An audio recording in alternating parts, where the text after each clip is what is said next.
been hit so badly. Scores of Taliban fighters, and just behind us, the U.S. Embassy. Why does a small group of women asking for their right to be educated threaten you so much? Raise your hand if you love school. I'm the one who has to look them in the eye. Can I have your word? These people are depending on you. You can hear gunshots every couple minutes. Now they're pressing in. They want desperately to tell their story. I'm Larry Medowo in Kigali, Rwanda, and this is CNN. 1 hour left in the trading day, and we are seeing moderate gains on Wall Street. Checking out the big board, seeing the Dow up 137 points. That's a rebound for a second day in a row. Those are the markets, and these are the main events. The Fed chair warns that more surprises could be in store in the battle against inflation. Food costs surge in the UK as prices there rise at the fastest pace in 40 years. And the CEO of Lufthansa warns travelers to prepare for a difficult summer. Live from New York, it's Wednesday, June 22nd. I'm Allison Cossack. I'm in for Richard Quest, and this is Quest Means Business.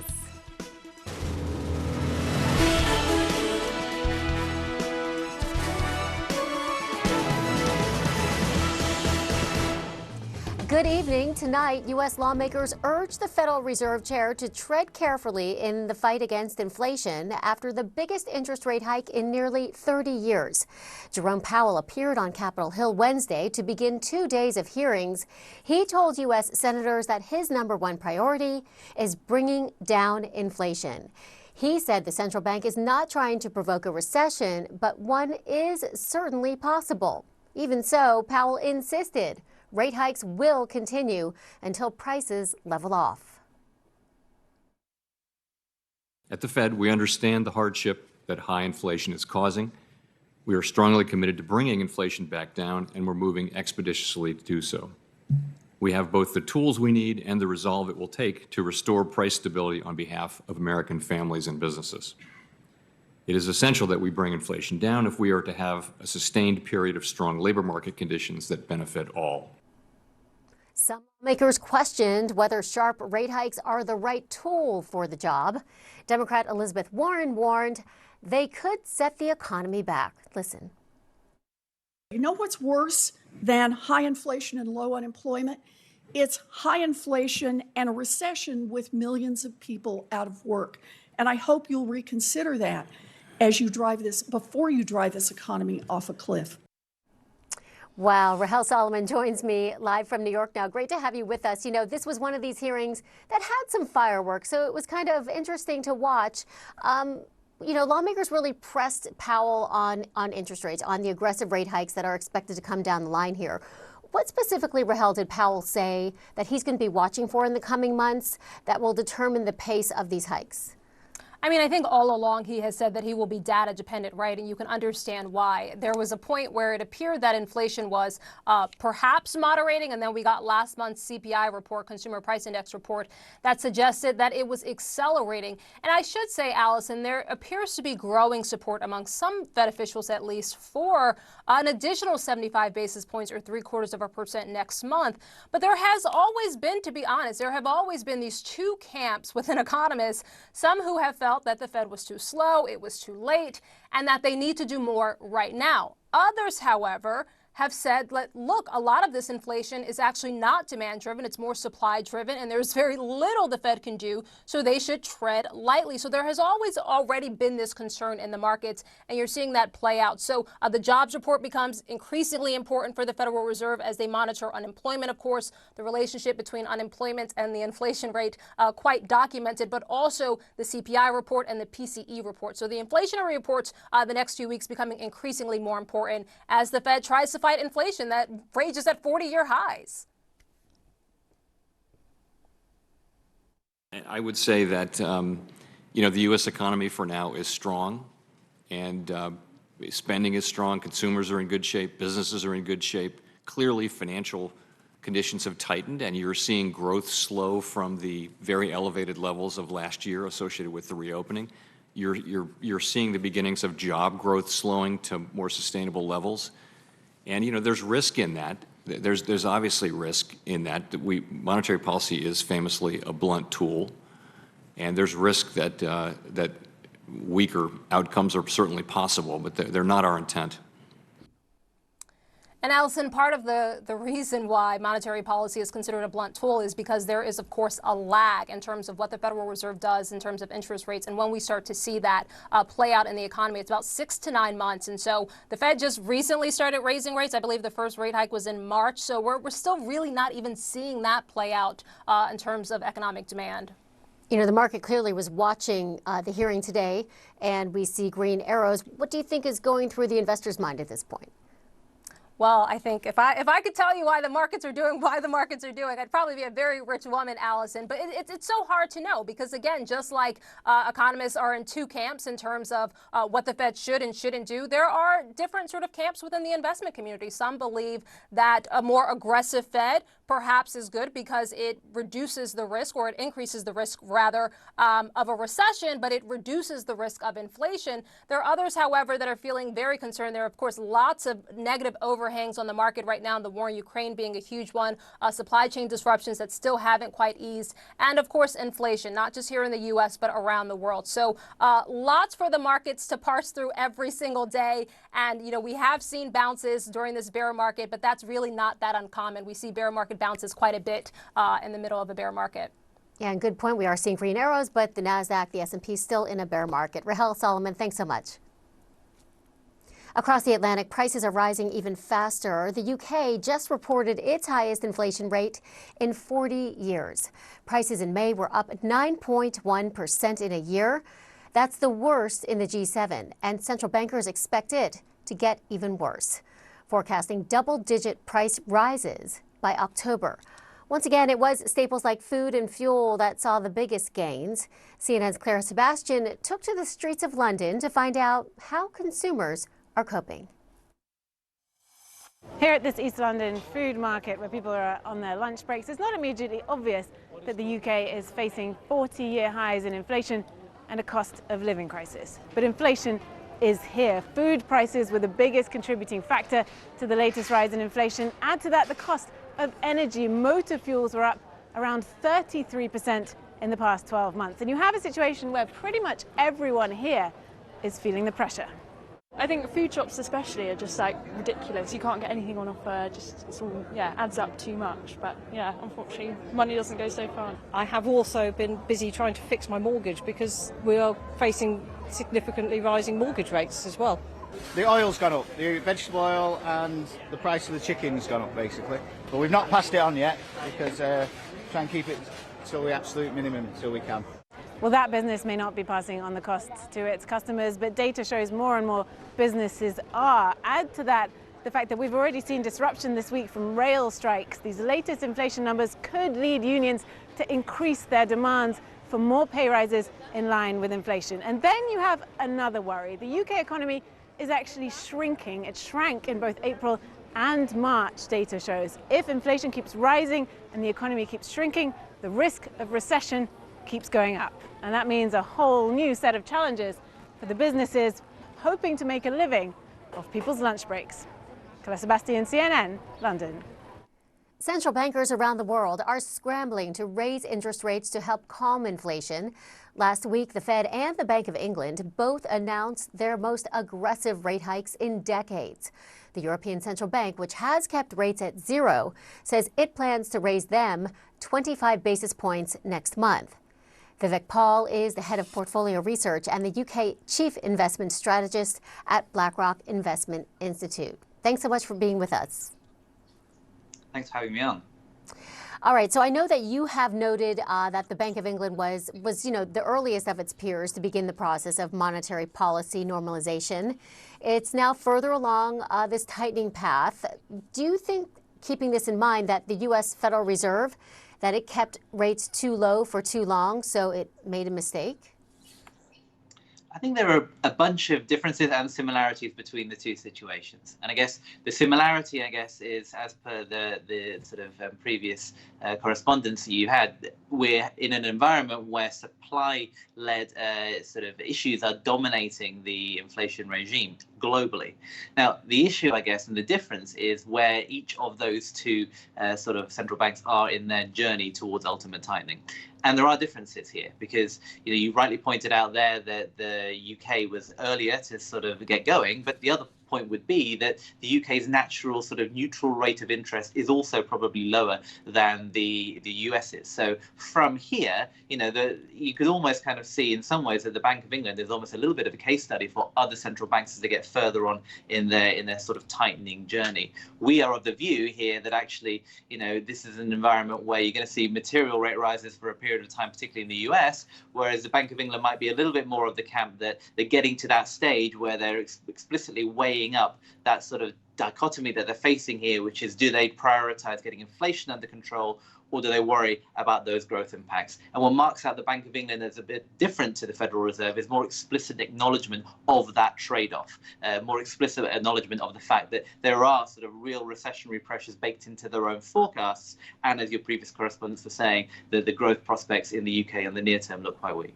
And you use the R word there, and I know that you say that the Fed seems dead set on raising rates this year to levels that would clearly slow the economy. I'm curious to hear what kind of recession you see. Is this one that would be fully entrenched or one that would be more shallow? Well, I think with using that dreaded R word, I think it is different, I guess, in terms of the likelihoods going across the world. I think the proximity, I guess, that Europe and the UK has to the crisis that is unfolding in the Ukraine is greater. That means the impact on our energy prices indirectly and also, I guess, more broadly on growth is more pronounced and felt here. So the likelihoods clearly, I think, would be greater in Europe than they would be in the US. I think in the US, the big risk, I think, is, one of your previous correspondents talking about that lagged effect between enacting policy and the impact that it might have on growth. And the real fear here, I guess, is that the Federal Reserve might go materially above neutral. That's what they're indicating to markets, sort of mid-digit, sort of 3 and 3.5 type range, where we see neutral for them more like 2.5. So with that in mind, if they go materially above neutral, that's when you're likely to see potentially that slowdown occurring perhaps in the first half of next year.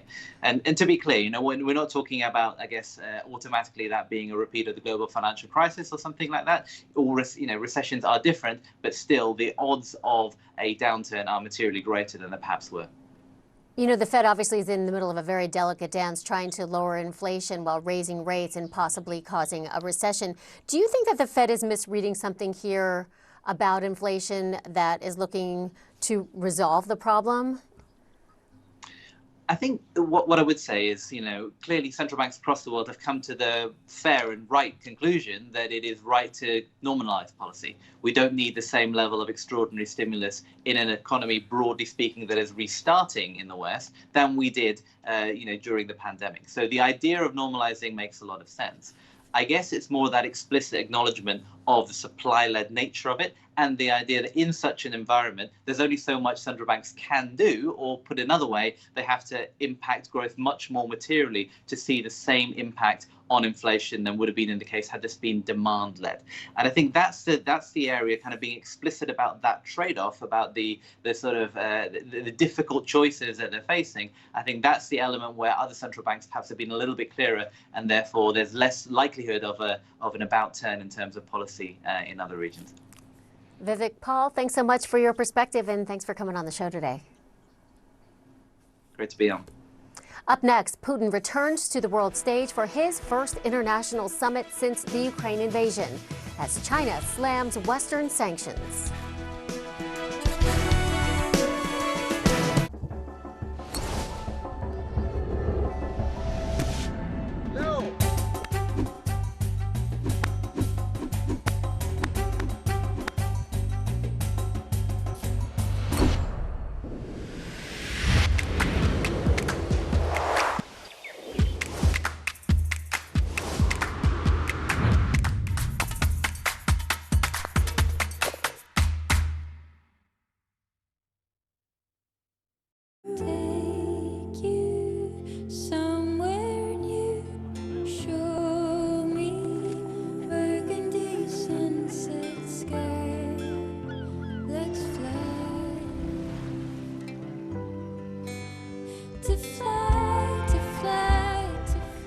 Wherever you go in the world, one airline goes further to make it feel exceptional.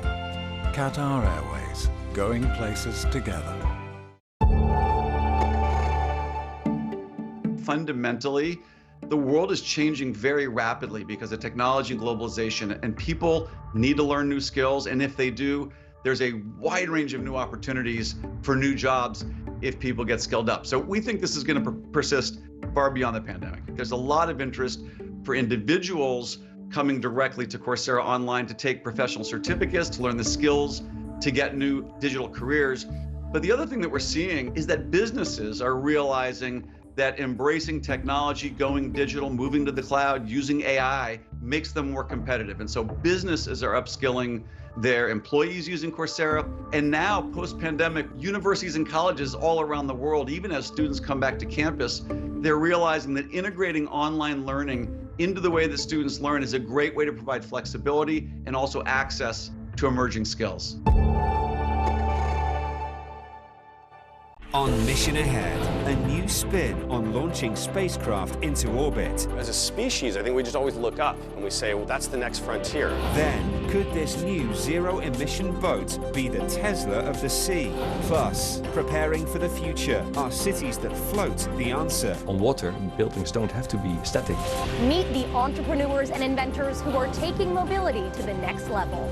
Mission Ahead, Saturday on CNN, in association with Fujifilm. An Afghan official says more than 1,000 people are dead following a powerful earthquake that struck the country overnight. More than 1,500 people were hurt after the quake hit eastern Afghanistan. The World Health Organization said it expects the death toll to rise. Its team leader for emergencies said the country is not equipped to deal with the tragedy. The resources are overstretched here in not just for the earthquake, even before the earthquake. We are expecting the situation to evolve, as I've mentioned, in the coming hours, and we will be able to identify exactly what is needed, because right now we couldn't conduct a full assessment of the situation, and we are receiving the information from different sources. Wind and heavy rain is making for a struggle for rescuers to find and help survivors. Getting aid to the remote region is also difficult. Scott McLean reports. This is the sound of help arriving in Afghanistan's Paktika province. Overnight, the extremely remote area was struck by a magnitude 5.9 earthquake that destroyed buildings and killed more than 1,000 people, the deadliest quake in more than 2 decades. The injured are rushed to the helicopter to be taken for help. At a clinic in the region, the injured lie waiting for whatever help they can get. The epicenter was a sparsely populated mountainous area, but the impact was felt much farther away. It was midnight when the quake struck, this woman says. The kids and I screamed. One of our rooms was destroyed. Our neighbors screamed and we saw everyone's rooms. Another local man says the houses of our neighbors were destroyed. When we arrived, there were many dead and wounded. They sent us to the hospital. I also saw many dead bodies. Taliban trucks were seen moving bodies out of the area. Some homes were badly damaged. The government says some entire villages were destroyed. The man shooting this video says that one of his grandchildren was buried in the rubble, but they managed to pull them out alive. At a press conference, the Taliban pledged to send more than $500 to the families of those injured and more than $1,000 to those killed. A bold pledge for a cash-strapped government in the midst of an economic crisis. Scott McLean, CNN, London. Russian forces are closing in on the last Ukrainian-controlled city in the Luhansk region. The military chief for the region says Russia has taken several villages around the city of Lysychansk. He says the city and the whole region are under heavy fire. Street fighting continues in nearby Severodonetsk, where Ukrainian defenders are desperately resisting inside a chemical plant. Western leaders are trying to show support. Europe is expected to grant Ukraine the status of EU candidate this week. Officials warned joining as a full member will be a long process. As Russia gains grounds in Ukraine, President Putin is making the diplomatic rounds. He spoke virtually to leaders of the BRICS nations, a group that includes Brazil, India, China, and South Africa. It's his first major summit since the Ukraine invasion. He said Russia is rerouting its trade to the BRICS nations because of Western sanctions. Mr. Putin's remarks followed a sharp criticism of sanctions by China's Xi Jinping, as Selena Wang reports. At the keynote speech for the BRICS summit, hosted by Beijing, Chinese President Xi Jinping called sanctions on Russia a double-edged sword. He said at the virtual summit, quote, "Facts have proven time again that sanctions are a boomerang and a double-edged sword, politicizing, instrumentalizing, and weaponizing the world economy," adding that sanctions take advantage of the international financial system to bring harm to the people of the world. Now, China claims it's not taking sides in the conflict, but China does not call it an invasion. And China, along with other BRICS leaders, have avoided outright condemning Russia. The BRICS summit is Putin's first forum with the heads of major economies since Russia's invasion of Ukraine. It is a virtual forum, but still, seeing Putin's face on screen alongside the leaders of China, India, Brazil, and South Africa, well, it sends the signal that Russia is not alone, that Russia is not a pariah to every country. Putin's invasion does, however, throw another complication into this relationship. BRICS has already long struggled with mistrust and conflicting geopolitical interests among members. China has tried to portray BRICS as an alternative to the G7, as a leader for the developing world. Ever since its inception, BRICS has been calling for more representation of major economies on the world stage, pushing back against what it sees as disproportionate dominance of Western powers. BRICS countries comprise more than 40% of the world's population, about a quarter of the world's GDP. Also likely to be a discussion point at the summit is about how BRICS countries can settle trade in their own currencies outside the US dollar system. That's added relevance after Western sanctions on Russia. Russia is also China's largest supplier of oil. It is a major supplier of arms to India.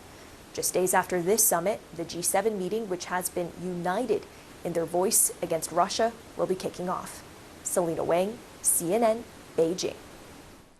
Prince Charles has become the first British royal to visit Rwanda. He met with the country's president. He's standing in for Queen Elizabeth at the Commonwealth Heads of Government meeting. The visit comes a week after a controversial UK flight to deport migrants to Rwanda was called off thanks to a last-minute court ruling. The Prince of Wales also visited a memorial to victims of the Rwandan genocide, which took place almost 28 years ago. Since the genocide, Rwanda has stabilized politically and its economy is steadily growing. Recent global challenges have put that progress in danger, though. COVID brought the country's first recession since 1994, and the war in Ukraine has caused growth estimates to be slashed by more than 1%. Nick Barajay is the CEO of Rwanda Finance Limited, an organization focused on bringing investment into the country, and he joins me now from Kigali, Rwanda. Thanks so much for your time. Thank you for having me. Good evening. Well, good evening. We will get to the controversy surrounding the Rwanda-UK asylum deal in a moment. But first, Rwanda is hosting the Commonwealth Heads of Government meeting, coming at a time as the Russian invasion of Ukraine and pandemic supply chain issues are helping to cause crippling inflation. Talk with me about what your biggest focal point is at the conference.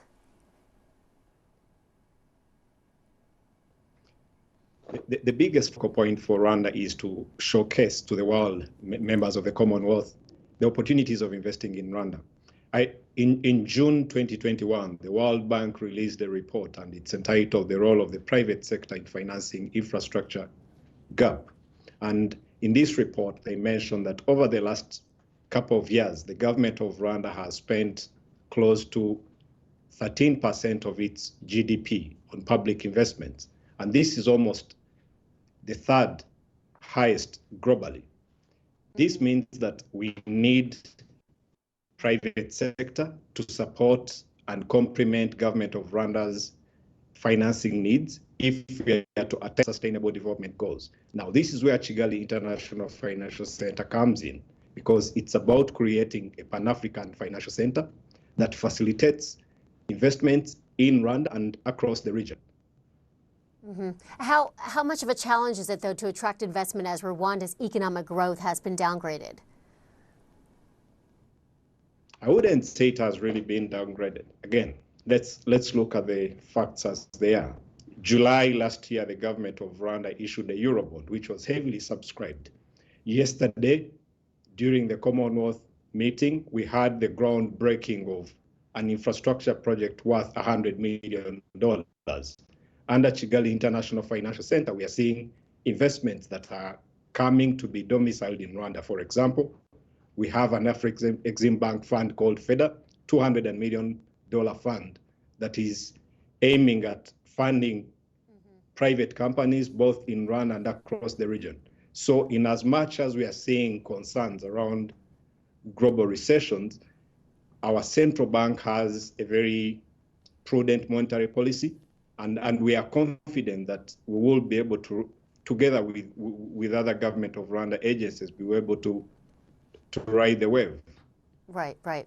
All right, let's get to the question that I alluded to at the beginning, the UK government deal with Rwanda to send asylum seekers to Rwanda. As you know, it's drawing major criticism with Prince Charles kind of wading into the issue. There are reports that say he calls it appalling. Talk us through why Rwanda is accepting them. Is this about, the money that the UK is being given to Rwanda by the UK? I don't think that's something I will talk about Kigali International Financial Center. Most recently, the Minister of Foreign Affairs and the Office of the Government Spokesperson have been very clear on why Rwanda is entering into this agreement. For us at Kigali International Financial Center is instead how do we work with British private and public institutions to see how we attract capital to Rwanda. An example I would give you is we have a very strong partnership with British international investments that has been supporting us on a legal framework so that we have under Kigali International Financial Center a very robust legal framework that is compliant and that is transparent as per international standards. And once again, you're hosting this major international event, putting the spotlight on Rwanda. So that spotlight shows not just strengths, but also flaws. What are you hoping the message is that gets out? The message that should get out is Rwanda continues to seek partnerships among member countries of the Commonwealth. We are saying to them, we need partners who we share mutual interests.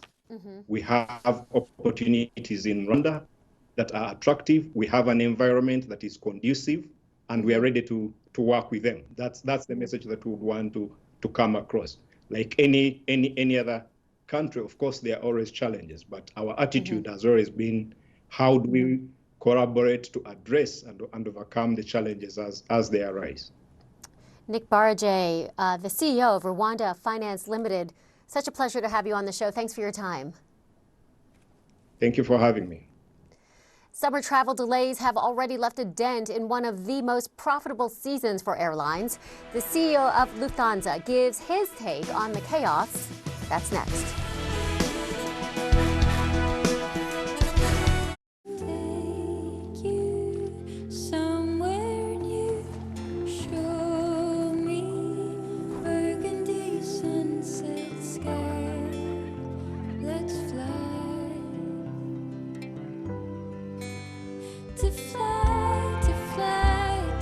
Wherever you go in the world, one airline goes further to make it feel exceptional.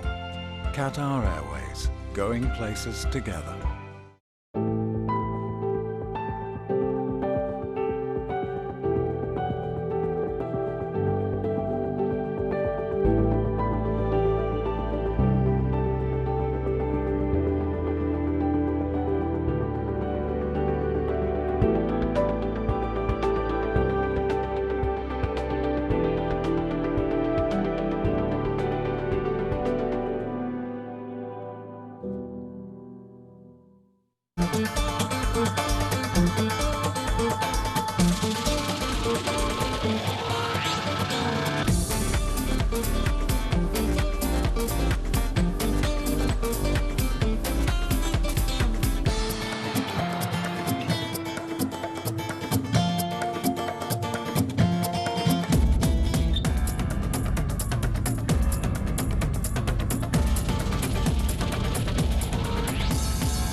Business is all about making connections. But some connections are easier to make than others. With a CNN partner hotel, the world is always at your fingertips. CNN partner hotels, connected to your world.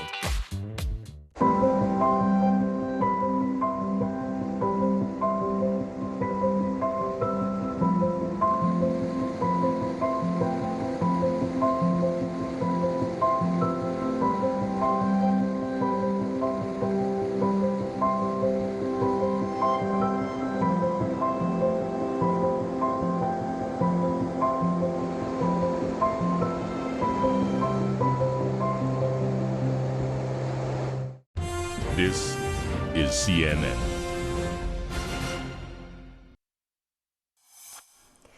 The Lufthansa CEO says travel chaos will likely continue throughout the summer.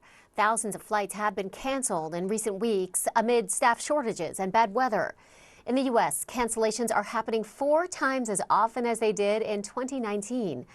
Richard Quest spoke to the CEO of Lufthansa during the IATA summit in Doha. Carsten Spohr told him why he feels optimistic despite all the recent challenges. The interest to fly is coming back with huge energy and, to be honest, later but steeper than we expected, that's true. And that's why it's probably no real surprise that the industry, after being grounded for almost 2 years, going back to 100% steeply, needs a little bit more time on infrastructure and staff. And that is unfortunately what our passengers are experiencing around the world. And I think it will not get much better this summer, we have to be honest. I think crews do what they can, be it in the aircraft, be it on the ground, but this will not be a normal summer in terms of operations. I think so much has to be said. And when you look at the Lufthansa Group, where do you see the particular pinch points? Well, in our particular case, it's basically lack of staff of our infrastructure partners, which is ground handling, baggage handling, security checks. That probably is the worst. But there's also some areas in Lufthansa where we are now hiring again because we are short. So, and then we have to reallocate. Pilots are trained on the wrong aircraft, so we need to retrain them. So indeed, also within the Lufthansa Group, we have our homework. But to be honest, like everywhere around the world, the main topic is infrastructure on the ground, and that's, I think, what the industry has to cope with. And on that, I mean, that's to do with airport providers. It's to do with third parties for security. It's about the level of the length of checks necessary for security. I mean, it's nuts and bolts details up, and there's a labour shortage. Period. I think there's many countries in the world, my home country, Germany, sure being one of them, where there is a shortage of especially blue-collar labor.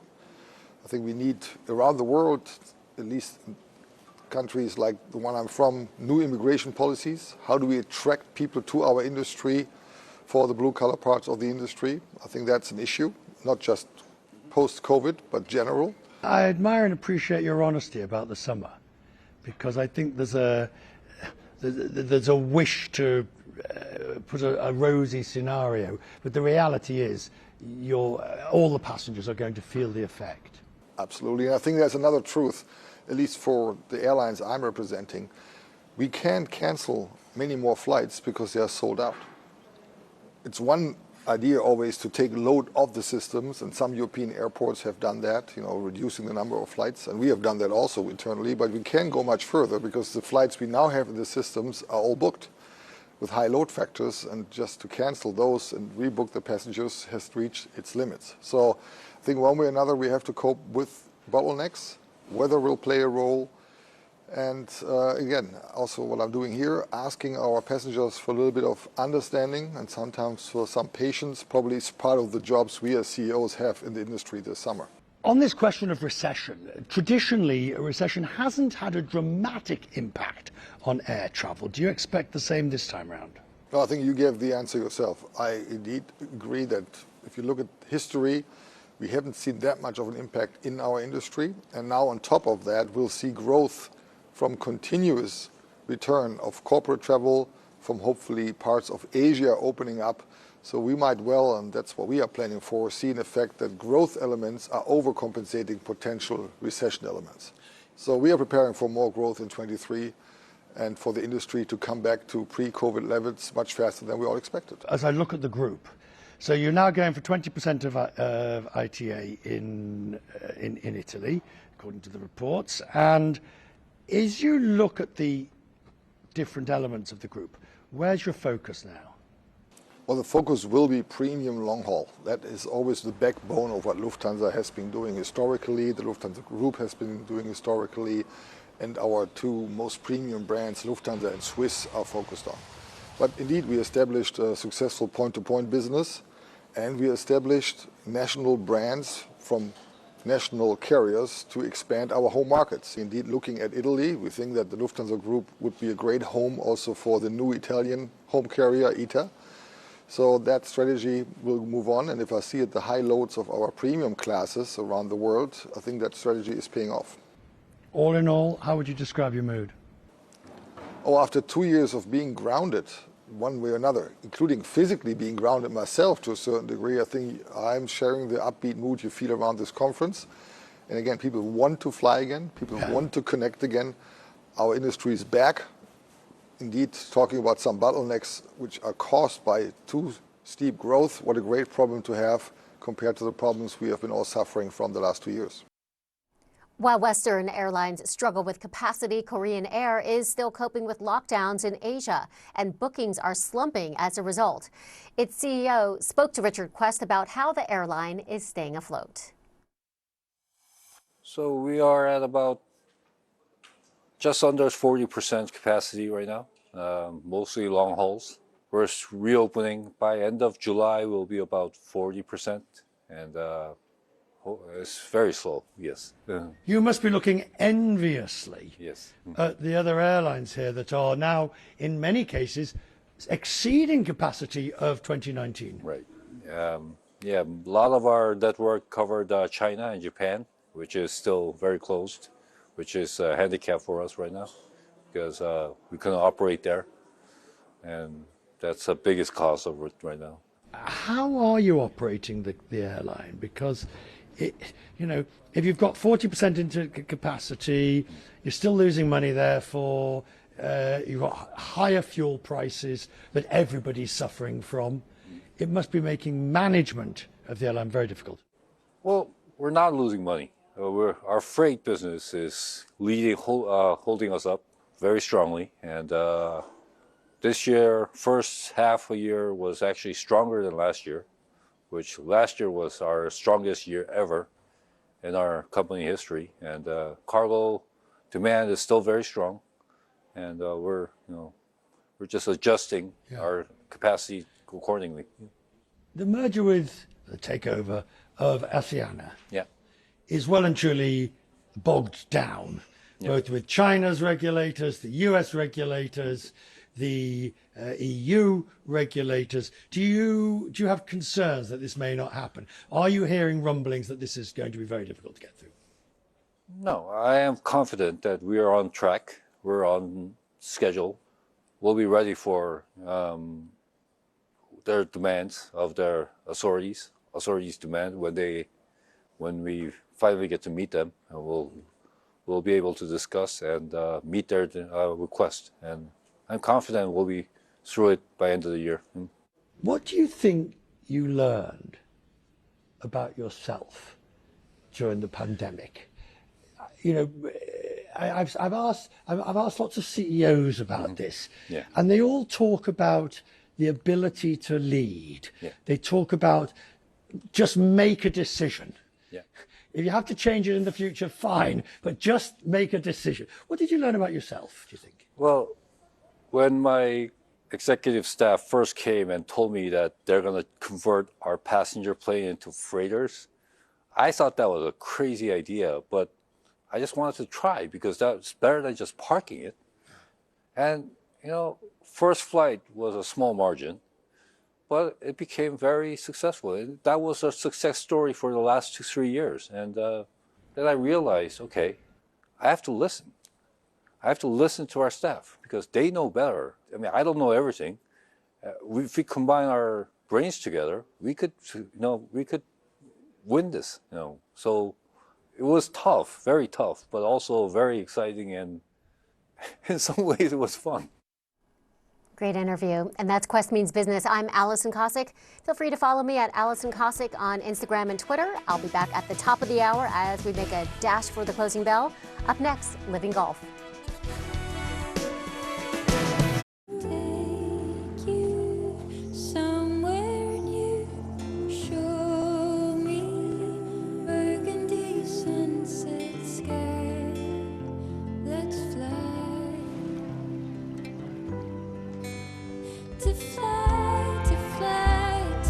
Wherever you go in the world, one airline goes further to make it feel exceptional. Qatar Airways, going places together.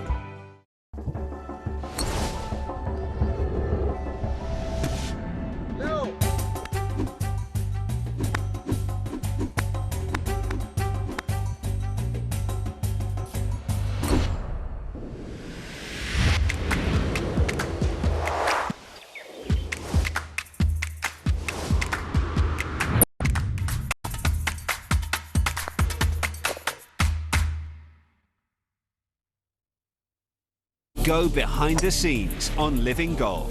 Meet the most powerful players in the game. See what's ahead for them and the tournaments. Living Golf. Next, in association with Gulf Saudi. These troops, they are Russian. I've spoken to the commander. He said they are now in control. Over on that way.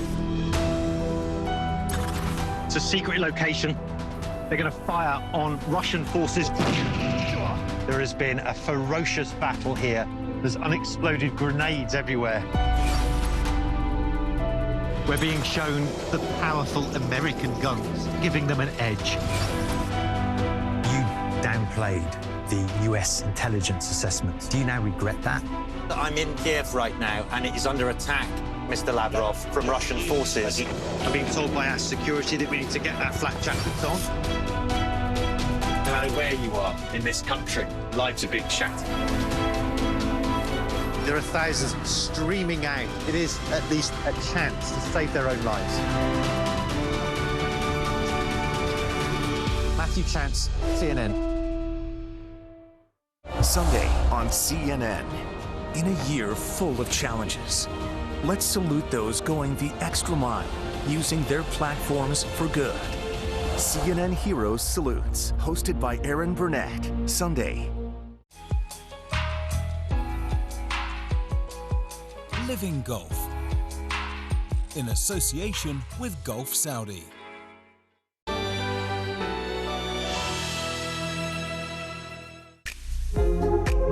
Welcome back to Living Golf, where this month we're in Sweden for the Scandinavian Mixed and the opening of the Swedish Golf Hall of Fame. Among the initial batch of Hall of Fame inductees are two players who helped to popularise the sport across the country. Born in Stockholm in 1931, Sven Tumba is perhaps the most gifted and influential Swedish athlete of all time. He broke into the public consciousness in the 1950s and 60s as a prodigiously talented ice hockey star. He had a contract with Boston Bruins, then he turned them down. He was the first Swede over there to try out. Boston's loss would be Sweden's gain. Tumba would go on to represent his country at 4 Olympic Games and 14 World Championships. He's still Sweden's all-time record goalscorer with 186 goals. He would also represent his country at football in the 1950s. As his ice hockey career began to wind down, he discovered golf and took to the game like a duck to water. Within just a few years, his handicap was incredibly low, and he was competing for the national team as well as winning some of the country's most prestigious amateur events. Very good, very quickly. I think he got down to scratch in 2 years. Whilst he was undoubtedly a gifted player on the course, it was off the course that Tumba's presence was really felt. His name, charisma and status in the world of sport was enough to lure some of the biggest names in golf to the country. Arnold Palmer, 69, Jack Nicklaus, 70, all these big names. Sevi, when Sevi was in Sweden to play, he stayed at our house. It was nice to see my friend Sven Tumba. He's still in good shape. He would go on to design courses and clubs, organise tournaments, and even open Sweden's first indoor golf facility, which met an unfortunate end in a snowstorm just a few months later. Tumba once said of golf, "This is a game for the ordinary people. It's far too much fun for the directors to have it for themselves." He passed away in 2011 and is considered among the greatest multi-sport athletes of all time. But it's his role in almost single-handedly popularising the game in his homeland that is perhaps his greatest legacy. He's done huge amounts for golf in Sweden. I'm very proud of what he did on the game of golf. He started the ball rolling. Whilst Tumba got the ball rolling for golf in Sweden, it's Swedish women who have put the country on the international golfing map in recent years. Modern-day stars like Annika Sorenstam and Anna Nordqvist have taken the game to a new level. And they have trailblazers like Liv Wallin to thank for paving the way. She was one of the first golf stars in Sweden and one of the finest amateur players in the world in the 1960s and 70s. I was a competitive girl. I got a car from my father when I was 18, an old Volkswagen. And I drove and played. I drove all through Europe. I don't know how they could allow me to do that by myself. I was 18 and I played the British Amateur, the Spanish Open, and I loved it. Like most amateurs in her day, Wallin needed a profession and trained as an English teacher. I loved it, and it was another thing that was good with teaching. You have 3 months free in summer, so I could play golf. Wallin's achievements in the game have earned her the recognition of being among the first inductees into Swedish golf's Hall of Fame. When I first heard that I was going to be in here, I was a bit surprised, but most of all, I was so proud and so honored, and it's so fantastic, I think, to be in the same list as all those good players.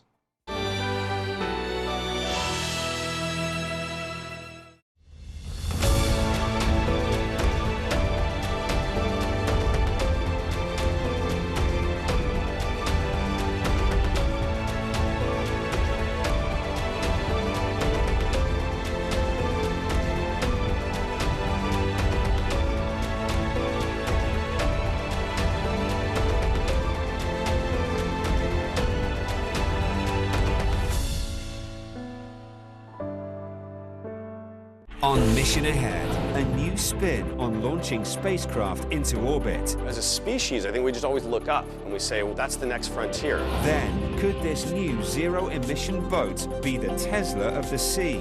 Plus, preparing for the future, are cities that float the answer? On water, buildings don't have to be static. Meet the entrepreneurs and inventors who are taking mobility to the next level. Mission Ahead, Saturday on CNN, in association with Fujifilm.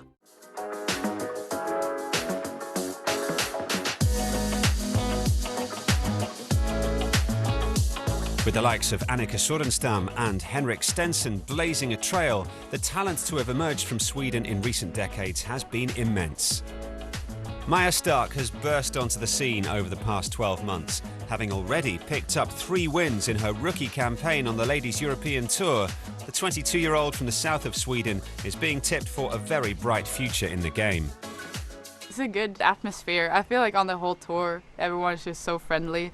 And it's not any different around the Swedish team. I think it's just more fun when a Swede wins, but then you kind of want to be the Swede that wins. You always want to be the best from your country.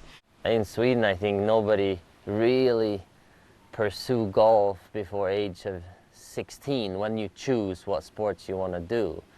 So it's very relaxed, very like, you know, sort of parents are not very pushy. Alex Noren is the #1 ranked Swedish man, and he believes that their laid-back attitude plays a big part in the country's success on the course. I think a few things that I've been thinking about when I've been living in America. It's like, I think there was somebody studied this, that if you cannot play golf the whole year round, or any sport the whole year round, and you mix sports, you gain from it. I've always wanted to be a professional athlete what sport didn't really matter. I mean, sport is always on the TV. It's always football, and in the winter it's always skiing. Before the Scandinavian Mixed took on its current format, the Scandinavian Masters had been a mainstay on the men's European Tour since the early 90s and has been a staple on the calendar for Swedish golfers and fans alike. Noren knows firsthand the impact that seeing professionals in the flesh can have on young golfers. Our home course was a ladies' tour event, and it was great. Everybody came. It was very popular. You know, I was out there watching them like every day, every practice round, and it was great to see good golfers. Having been captivated and inspired by the world's best golfers playing in Sweden when he was a child, Noren went on to win the Scandinavian Masters twice in 2011 and 2015. Victories that rank as career highlights for the Swede, but the change in format is one he welcomes. I like that it's very competitive, you know, then I think that helps the tournament being what it should be. And I like that in tennis, you know, you have Wimbledon same week or same 2 weeks. I think this is great. Noren was a member of Europe's successful Ryder Cup team in 2018, and the 39-year-old is keen to play himself into contention for next year's event at the Marco Simone course in Rome. Yeah, of course. I mean, like if you play well, that takes care of itself, and that's what I'm going to try to do. It was incredible last time in Paris, and I think it's going to be good after, especially the pandemic, to get it back in Europe. Whilst Noren has already competed for majors and Ryder Cups, Stark's journey to the top is just getting started. She announced herself on the world stage as an amateur with a superb 13th placed finish at the 2020 US Women's Open. I was talking with my college coach and my Swedish coach about it, and I said, well, if I can place 13th in the US Open, I can turn pro. Like, I'm good enough now, and yeah, that's where I should be, and I'm just trying to make my way up to the LPGA, and I just need to have the confidence to believe that I should be there.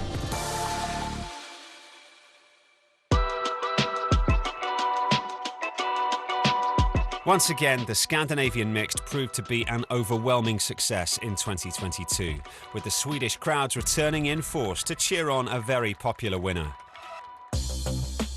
Like Maja Stark, Linn Grant has announced herself as a star on the Ladies European Tour this season with some dominant performances. And the 22-year-old made history in Halmstad, becoming the first woman to win an event on the DP World Tour. We spoke with her 2 days later as she reflected on a victory which has made headlines around the world. I mean, just being at home, I mean, home crowd, I am from Sweden obviously, so I think the atmosphere there was, I mean, I could feel that, and I felt that was maybe just because I was from there, sort of. But I mean, after sitting in the car on my way home, I just saw social media calls, I mean, journalists reaching out, everything just grew. And today it's like I'm here as a new person to some people, and it's a bit insane. And I don't think I had time to reflect on it at all. It was basically just go home, have dinner, sleep, and then wash and repack. Not only did Grant win, she obliterated the field with a near flawless round of 64 on Sunday, finishing 9 shots ahead of her nearest rival, Henrik Stenson. Having turned pro just last year, the pressure of tournament golf is something the Swede revels in. I think I just enjoy it so much. I feel like my last year as an amateur, playing amateur events, I felt like whenever I dropped out of the zone in a tournament, the zone of like being able to win, it was almost like it wasn't motivating anymore. And just the feeling that I'm playing for money now, it's my living, all of a sudden I feel like it doesn't matter if I can just make a birdie on the last, I can still earn more than if I didn't. Grant's achievement will undoubtedly prove to be a launchpad for her career, but her victory also has the potential to inspire a new generation and change perception.